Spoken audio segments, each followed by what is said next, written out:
Herr Birutis, eine Minute bitte.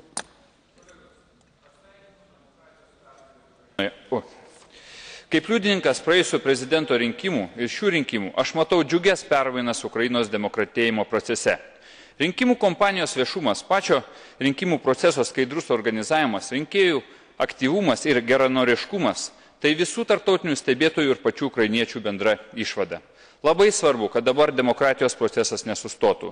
Yra dalykų, kurie neramina. Tai spekulacija nacionaliniais jausmais, aukštas korupcijos lygis, barjerai užsienio investicijom, oligarchų gausa rinkimų sąrašuose, nerinkiminių programų, o personalijų dominavimas. Tai sovietizmo liekanos. Svarbu, kad jos neužgoštų progresyvių procesų. Tam reikalinga pirmiausia mūsų moralinė parama. Reikia kiek galima labiau dalintis teigiamą patirtimi. Ypač tai gali padaryti tokios šalis kaip Lietuva ir kitos išėjusios iš to pačio sovietinio lagerio.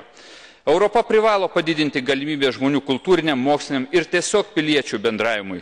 Mes turime padėti Ukrainai grįžti į Europos šeimą. Europos asociacijos sutartis būtų realus rankos padavimas Ukrainai.